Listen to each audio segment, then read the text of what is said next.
नमस्ते दोस्तों, स्वागत है आपका एक बार फिर हमारे अपने YouTube चैनल प्रवेशिका व्याकरण के अंदर।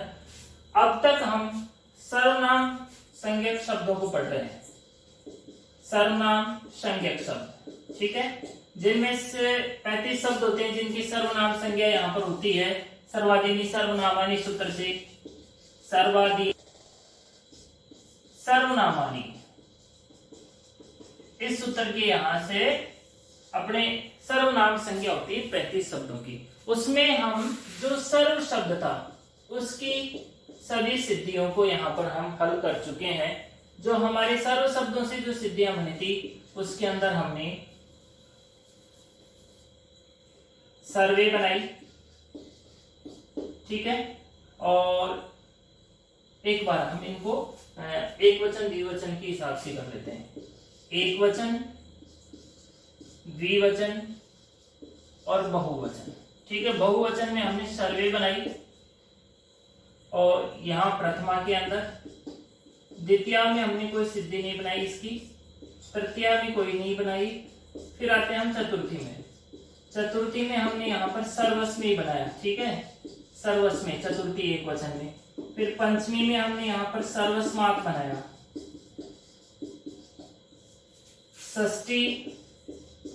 षष्ठी में हमने यहाँ पर प्रथमा एक वचन, षष्ठी एक वचन, द्विवचन में कुछ नहीं बनाया। बहुवचन में हमने यहाँ पर बनाया सर्वेषां, ठीक है।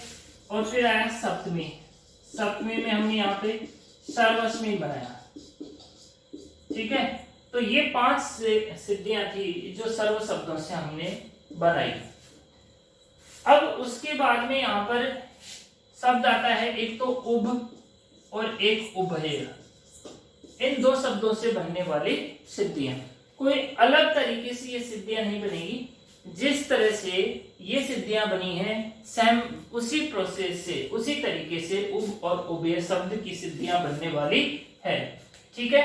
इनमें भी हम यहाँ पर लिख लेते हैं एक वचन, द्विवचन और बहुवचन। उभ और उभय शब्द से जितनी भी सिद्धियां बनने वाली है उनको अभी हम सिर्फ और सिर्फ 2 मिनट में तैयार कर लेंगे कि वो कैसे बनेगी, ठीक है। उप शब्द जो भाई साहब है ना, वो केवल द्विवचन में चलते हैं। इनकी एक वचन में और बहुवचन में सिद्धियां बनती ही नहीं है। तो देखो, एक वचन की और बहुवचन की तो उप की तो बनेगी। अब द्विवचन की बनानी चाहिए, तो द्विवचन की कैसे बनेगी? देखो, प्रथमा द्विवचन में उभौ बनेगी, फिर उभौ बनेगी द्वितीय द्विवचन में भी, फिर तृतीय द्विवचन में उभाभ्याम, ठीक है।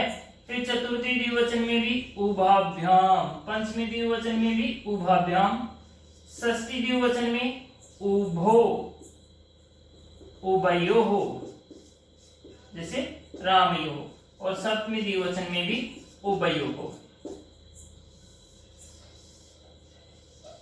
यह है उप शब्द से बनने वाली सिद्धियां, ठीक है। कुछ भी डिफरेंट नहीं है, सेम जिस तरह से अपन ने राम शब्द से बनने वाली द्विवचन के अंदर सिद्धियां जो बनाई थी उसी तरीके से इनको बनाना है। जैसे मैं यहाँ पर लिख देता हूं, राम शब्द की द्विवचन की सिद्धियां भी यहाँ पे, जैसे यहाँ पे थी रामौ, ठीक है। तो राम शब्द रामो, उप शब्द उभो, ठीक है। जैसे रामो बनी वैसे सेम उभो बन जाएगी, सिर्फ इसकी सर्वनाम संज्ञा करनी है। ये भी रामो थी, ये भी रामो है। रामाभ्याम, यहाँ पे भी रामाभ्याम, यहाँ पे भी रामाभ्याम, सेम है तीनों जगह। यहाँ पे रामयोः, तो यहाँ पे उभयोः, रामयोः, उभयोः, ठीक है। कोई डिफरेंट नहीं है। जहां जहां पर राम शब्द आया है वहां वहां पर हम उप शब्द लेके आएंगे, सिर्फ इसकी सर्वादीनि सर्वनामानि से जो सर्वनाम संज्ञा यहाँ पर कर देंगे और उप शब्द से बनने वाली यहाँ पर सिद्धियां पूरी बन जाएगी। अब बनाते हैं हम यहाँ पर उभय शब्द से बनने वाली सिद्धियां, ठीक है। उभय शब्द से कौन कौन सी सिद्धियां यहाँ पर बनती है? देखो, उभय शब्द जो है वो एक वचन और बहुवचन में होता है, उप शब्द द्विवचन में नहीं होता है, ठीक है। मैं यहाँ पे लिख देता हूं आपके लिए कि उपशब्द केवल द्विवचन में होता है। तो उपशब्द की जितनी भी सिद्धियां हैं वो केवल द्विवचन की बनेगी, बाकी की नहीं बनेगी। उभय शब्द केवल एक वचन व बहुवचन में होता है। उपशब्द केवल द्विवचन में होता है। द्विवचन में देखो सर्व शब्द जो सिद्धियां बनाई थी वो कोई चेंजेस नहीं है, ठीक है। राम शब्द की तरह बनी ये खुद भी, तो ये भी राम के शब्द बनने की तरह बनेगा। और उभय शब्द जो है वो एक वचन में और बहुवचन में बनेगा, मतलब एक वचन में और बहुवचन में, द्विवचन में नहीं बनेगा, ठीक है। तो उपशब्द से जो बनने वाली सिद्धियां जैसे रामः बनती है तो यहाँ पे उभयः बनेगी।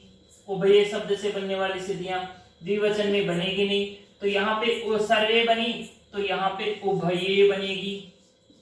ऐसे सेम वैसे बन जाएगी, जैसे सर्वे बनी वैसे उभये बन जाएगी। जैसे रामम बनती है यहाँ पे तो यहाँ पे उभयम बन जाएगी, उभयम द्विवचन में बनती नहीं है, ठीक है। रामान बनी तो उभयान, उभयान, ठीक है। उभय शब्द से उभयान बन जाएगी। रामेण बनी यहाँ पे उभयेन बनेगी।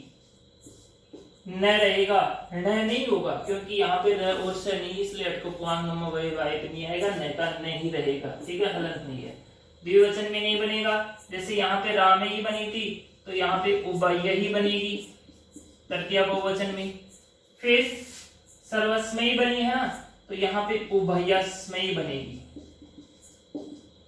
उभयस्मयी, ये ध्यान रखने वाली बात है। उभयस्मात् रामस्य बनती है तो यहाँ पे उभयस्य, सर्वस्मिन बनती है तो यहाँ पे उभयस्मिन, ऐसे बन जाएगी। द्विवचन बनेगा नहीं, चलता ही नहीं है द्विवचन में तो, ठीक है।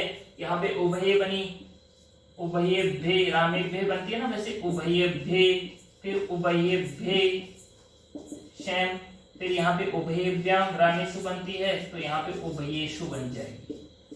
और इस तरह से उप और उभय शब्द की सारी सिद्धियां सेम 5 तो बनेगी सर्व शब्द की तरह।